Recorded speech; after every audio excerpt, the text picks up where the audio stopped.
September 27 புனித Vincent தே Pavul. France நாட்டில் tax நகருக்கு அருகிலுள்ள காஸ்கனி கிராமத்தில் வாழ்ந்த ஜீன் தே பால், பெட்ரான் தே மொராஸ் ஆகிய பெற்றோருக்கு கிபி 1581 பிறந்தார் வின்சென்ட் தே பவுல். தன் பங்கு தந்தையின் உதவியால் பிரான்சிஸ்கன் சபையினர் நடத்திய பள்ளியில் கல்வி பயின்ற இவர் இறைபக்தியிலும் ஞானத்திலும் சிறந்து விளங்கினார். ஏழைகள் மீதும் ஆதரவற்றோர் மீதும் மிகுந்த அன்பு கொண்டு ஆறுதல் அளித்த இவர் குருவாக விருப்பம் கொண்டு கிபி 1600 செப்டம்பர் 20 குருவாக அருட்பொழிவு பெற்றார். திருத்தந்தை பரிந்துரையின் பேரில் அரசர் 4 ஹென்ரியின் அரசவையில் ஆன்ம ஆலோசகராக இருந்த வின்சென்ட் தே பவுல் கிளிசி நகர பங்கு தந்தையாக நியமனம் செய்யப்பட்டார்.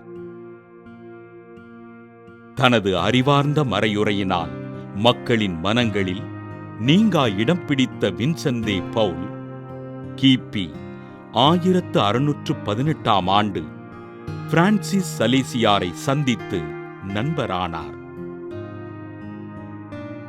கிபி 1625 நற்செய்தி அறிவிப்பு குழுவினை தொடங்கிய இவர் கப்பலில் இருந்த அடிமைகள், ஏழை மக்கள் மற்றும் ஆதரவற்றோருக்கு உதவிகள் செய்து அவர்களுக்கு ஆண்டவரின் நற்செய்தியினை அறிவித்தார். கிபி 1633 அறப்பணிகள் சகோதரிகள் என்ற அமைப்பினை தொடங்கி இறைப்பணிகளைச் செய்த அருட்தந்தை வின்சென்ட் தே பவுல் ஏழைகளின் பணியாளர்களின் சபை என்ற பெண்களுக்கான துறவற சபையினை நிறுவினார். போலந்து, மடகாஸ்கர், ஆப்பிரிக்கா, ஜெனோவா போன்ற நாடுகளில் முதியோர்களையும் ஆதரவற்ற குழந்தைகளையும் பேணிய அருட்தந்தை வின்சென்ட் தே பவுல் கிபி 1660 செப்டம்பர் 27 விண்ணகம் சென்றார்.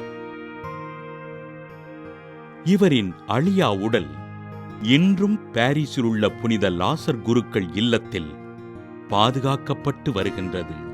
எளிய மக்களுக்கு உதவிகள் செய்து வாழ்ந்த அருட்தந்தை வின்சென்ட் தே பவுலினை திருத்தந்தை 13 ஆசீர்வாதப்பர் 1737 ஜூன் 16 புனிதராக உயர்த்தினார்.